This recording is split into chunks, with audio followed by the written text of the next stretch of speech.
اہل کتاب اور مشرکین کسے اللہ کا بیٹا کہتے تھے اور اللہ کی کوئی اولاد کیوں نہیں ہے، اور نا امیدی سے باہر نکلنے کا کیا راستہ ہے؟ ان سوالات کے جوابات کو جانتے ہیں آج کے اس ایپیسوڈ میں۔ اعوذ باللہ من الشیطان الرجیم، بسم اللہ الرحمن الرحیم۔ ناظرین محترم، السلام علیکم۔ سبیل قرآن کے اس تفسیری پروگرام میں ایک بار پھر ہم آپ کو خوش آمدید کہتے ہیں۔ آج ہم سورہ بقرہ کی 2 آیتوں کی تفسیر کو لے کر حاضر ہوئے۔ تو آئیے سب سے پہلے آیت نمبر 116 کی تفسیر کو جاننے کے لیے اس کی تلاوت اور ترجمے کو غور سے سنتے ہیں۔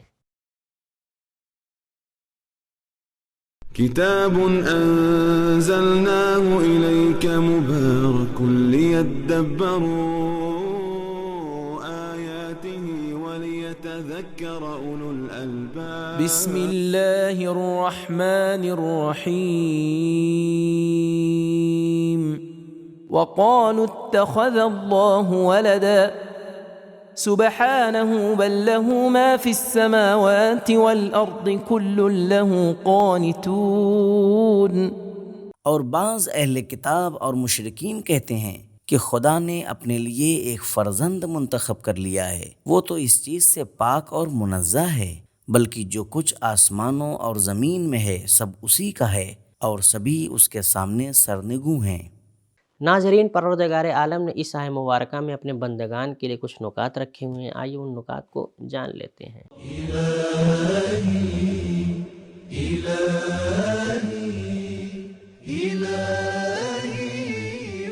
اہل کتاب اور مشرکین ہر کوئی اپنے تئیں اللہ تعالیٰ کے لیے ایک فرزند کے قائل تھے۔ یہودی کہتے تھے عزیر اللہ کے بیٹے ہیں۔ وقالت الیہود عزیر ابن اللہ، سورہ توبہ آیت نمبر 30۔ عیسائی جناب عیسیٰ کو خدا کا بیٹا کہتے تھے۔ وقالت النصارى المسیح ابن اللہ، سورہ توبہ آیت نمبر 30۔ اور مشرکین فرشتوں کو اللہ کی اولاد سمجھتے تھے۔ وَيَجْعَلُونَ لِلَّهِ الْبَنَاتِ، سورہ نحل آیت نمبر 57۔ مذکورہ بالا آیت ان غلط توہموں بیجا خیال بافیوں کی رد کر رہی ہے اور اللہ تعالیٰ کی ذات کو ایسی ناروا نسبتوں سے پاک جانتی ہے۔ خدا کا اپنے ساتھ موازنہ کرنا صحیح نہیں ہے۔ اگر انسان کو اولاد کی ضرورت ہے تو مندرجہ ذیل مسائل کی وجہ سے ہے۔ اس کی عمر محدود ہے اور وہ اپنی اور اپنی نسل کی بقا چاہتا ہے۔ اس کی طاقت و قدرت محدود ہے اور اسے مدد کرنے والے معاون و مددگار کی ضرورت ہے۔ اسے محبت اور مہربانی کی ضرورت ہے، اس لیے ضروری ہے کہ کوئی پیارا اور محبت کرنے والا ہو۔ لیکن اللہ تعالیٰ ایسی تمام ضرورتوں اور کمزوریوں سے پاک و منزہ ہے، بلکہ جو کچھ آسمانوں اور زمین میں ہے سب اس کے سامنے تسلیم اور سرنگوں ہے۔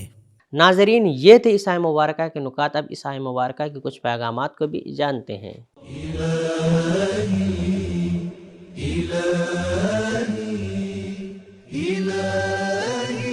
نمبر 1، جس خدا کے آگے تمام آسمان اور زمین جھکے ہوئے ہیں، کیا اس میں کسی قسم کی کمی باقی رہ جاتی ہے کہ کسی کو اپنا بیٹا بنا کر اسے پورا کرے؟ نمبر 2، خشوع و خضوع اور تواضع اس کے لیے سزاوار ہے جس کے قبضے قدرت میں یہ کائنات ہے۔ بت اور طاغوت اس کے سزاوار نہیں ہیں، جو ایک مکھی کو بھی خلق کرنے سے عاجز ہیں اور کسی کو نفع و نقصان پہنچانے کی قدرت نہیں رکھتے۔ ناظرین، اب آیت نمبر 117 کی تفسیر کو جاننے کے لیے سب سے پہلے اس کی تلاوت اور ترجمے کو غور سے سن لیتے ہیں۔ بدیع السماوات والأرض وإذا قضى أمرا فإنما يقول له كن فيكون۔ آسمانوں اور زمین کو وجود بخشنے والا وہی ہے، اور جب وہ کسی چیز کو وجود عطا کرنے کا فرمان جاری کرتا ہے تو کہتا ہے ہو جا، پس وہ چیز فوراً موجود ہو جاتی ہے۔ ناظرین، گزشتہ آیت کی طرح اس آیت مبارکہ میں بھی کچھ نکات پائے جاتے ہیں، آئیے ان نکات کو جان لیتے ہیں۔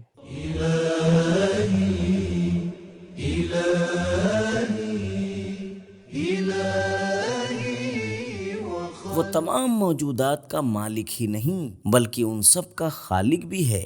اس نے ساری مخلوقات کو بغیر کسی پیشگی مثال کے پیدا کیا، پس اسے کیا ضرورت ہے وہ اولاد کی خواہش رکھتا ہو؟ جب کسی چیز کا ارادہ کرتا ہے تو اسے کہتا ہے کہ ہو جا، تو وہ فوراً وجود میں آ جاتی ہے۔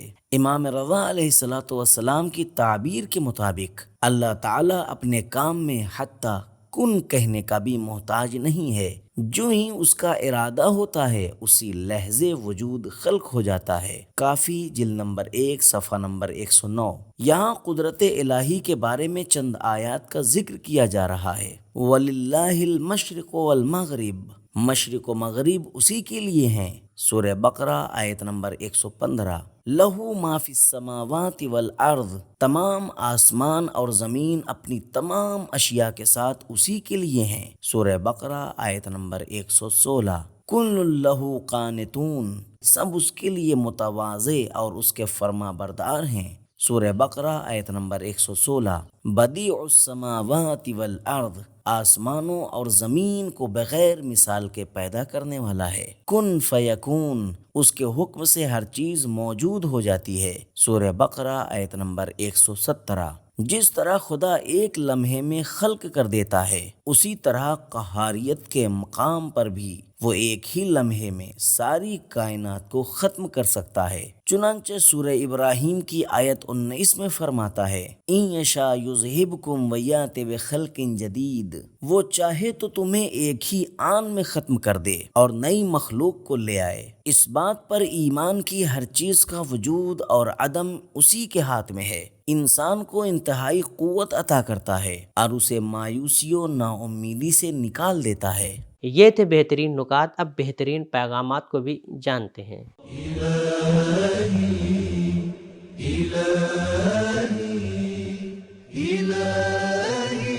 نمبر 1، اللہ تعالیٰ کی تخلیق ہمیشہ بدیع، اصل اور تازہ ہے۔ نمبر 2، خداوند ایک لمحے میں ساری کائنات کو خلق فرما سکتا ہے، کن فیکون، جبکہ اس کی حکمت اس بات کو چاہتی ہے کہ اسباب و علل کا سلسلہ بحال رہے اور پیدا ہونے والی چیزیں تدریجی طور پر آہستہ آہستہ خلق ہوں۔ تو ناظرین، آج کے ایپیسوڈ میں ہم نے جانا کہ یہودی عزیر کو اللہ کا بیٹا مانتے تھے، اور عیسائی جناب عیسیٰ علیہ السلام کو، اور مشرکین فرشتوں کو اللہ کی اولاد مانتے تھے، اور اولاد کی ضرورت اسے ہوتی ہے جو نسل کی بقا چاہتا ہے، جس کی زندگی محدود ہوتی ہے یا جس کی قدرت محدود ہوتی ہے۔ لیکن پروردگار عالم ان تمامی ضروریات سے، ان تمامی کمزوریوں سے پاک و پاکیزہ ہے، لہٰذا اسے اولاد کی کوئی ضرورت نہیں ہے۔ یہ تھا ہمارا آج کا ایپیسوڈ، ملتے ہیں اگلے ایپیسوڈ میں، تب تک کے لیے شکریہ، خدا حافظ۔ سبیل قرآن، قرآنی سماج کی پہچان۔